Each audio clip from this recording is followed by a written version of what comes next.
Hey guys, what are you doing? Oh, you're a little bored today? Is that a book you want me to read to you? All right, let's do it. Well, friends, this story that I'm going to read to you today, called The Bee Tree, is actually about a little girl who was bored just like you. Let's get started.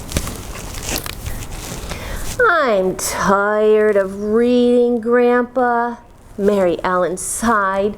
I'd rather be outdoors running and playing. So, you don't like reading, eh? You feel like running, do you?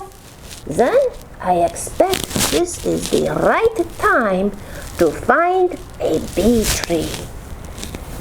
Taking down a jar, Grandpa put on his lucky hat. What's a bee tree, Grandpa? Mary Ellen asked.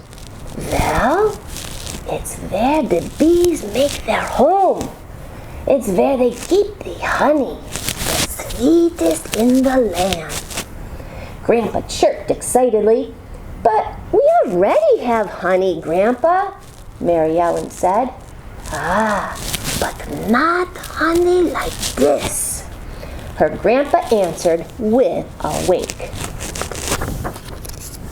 Mary Ellen and her grandpa put on their coats and went outdoors. They walked down past the hollyhocks to the garden and found bees gathering pollen from the flowers.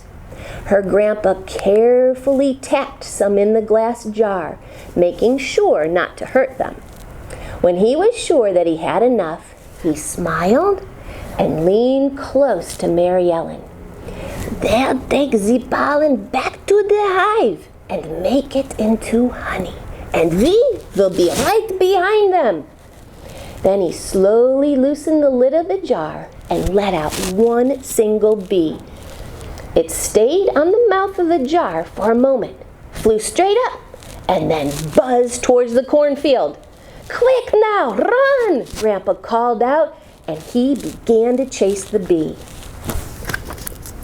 Just then, Mrs. Goldlock from down the creek was walking baby Sylvester in his carriage. Mary Ellen and her grandpa ran by them. We're off to find a bee tree today, Grandpa shouted. Oh, I haven't done that since I was a girl, Mrs. Goldlock said excitedly. May I come too? Grandpa motioned for her to follow, and the three of them were off and running. Baby Sylvester laughed out loud as his carriage bumped and bounced through the rows of corn. Honk went a goose as it waddled after them. As they came from the cornfield and crossed Dietz Junction, Einar Tudenvold came around the bend on his squeaky old bike. Where are you all going in such a hurry? He asked. A bee tree, Mary Ellen puffed as the foursome scurried by. Chasing a bee to its tree? This I would like to do also, he said as he stood up and pedaled faster. The wheels of his bike went tweedle-tweedle-squeak. Their boots slapped on the ground. The buggy pitched and swayed as the goose honked as they ran after that bee. The bee swooped down, stopped, held in midair, then circled past them and headed straight for the St. Joe River. Olav Ludenhagen, while strolling on the nearby shore with the charming Herman sisters, Petra and Dorma, looked up and noticed the commotion coming towards them. Where are you all going? He called out. Oh, to a bee tree we are going, Einar Tudenvold puffed as he pedaled by. Oh, can we come too? The two lovely ladies pleaded. Fast, you'll have to run, Einar said. Oh, we don't care, let's go! The three shouted as they raced after him. Slap, bump, honk, tweedle, tweedle, squeak, boom. They all went as they sped down the road after that bee. Klondike Bertha Fitchworth, just back from an expedition in the Yukon, had car trouble next to the road. She looked up just in time to see everybody running by. You say you're after a bee tree? She shrieked. Zounds! That won't be easy, but Eureka, what an adventure! She sprinted along behind them. The bee dipped and soared and made its way out of sight. But Grandpa carefully let out another, and the chase was on. The noisy merry bunch galloped up over Bird Talk Fellow Ridge, only to run smack dab into Fiduciary Longdrop's herd of goats. The goats bleated and bucked as the people clambered through them. "What ho!" Fiduciary called out. "You're going to scare me goats!" "A bee tree!" a voice called back. And with that, Fiduciary tooted his flute, and he and his flock joined the chase. "Bounding billies, this will be great," he said on a dead run. 3 traveling musicians looked up just in time to see the thundering stampede of goats, buggies, people, and bikes coming straight for them. "Why are they all running, Pa?" one of the boys asked his father. "We're after that bee," Grandpa said, pointing at the small dot in the sky. "It's leading us to a bee tree," Mary Ellen wailed as they streaked by them. "Come along," Klondike Bertha chortled as she huffed past. Slap, bump, bleep, honk, squeak, tweet-a-tweet, squeak, boom.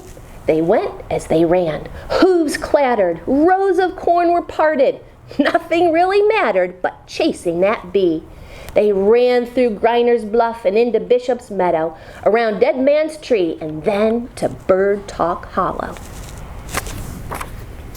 As they ran down the hollow, the bee took blinding speed and disappeared from their sight. They all stopped to catch their breath just in front of Dunk's Woods. Grandpa handed the jar with the last bee in it to Mary Ellen, and she let it out. Sure enough, it flew straight and low right into Dunk's Woods. "It's the bee tree," Grandpa whispered. "That's where the honey will be, but we'll need plenty of smoke." Everyone started to build a smoke fire from twigs and damp leaves. When the smoke had quieted the bees, Grandpa balanced on Einer's bicycle and reached into the tree. As he pulled out small pieces of honeycomb, he dropped them into baby Sylvester's spare clean diapers that Klondike Bertha was holding. Mary Ellen tied them into neat little bundles, and Mr. Ludenhagen put them in the baby carriage. The musicians played merrily as the Herman sisters danced.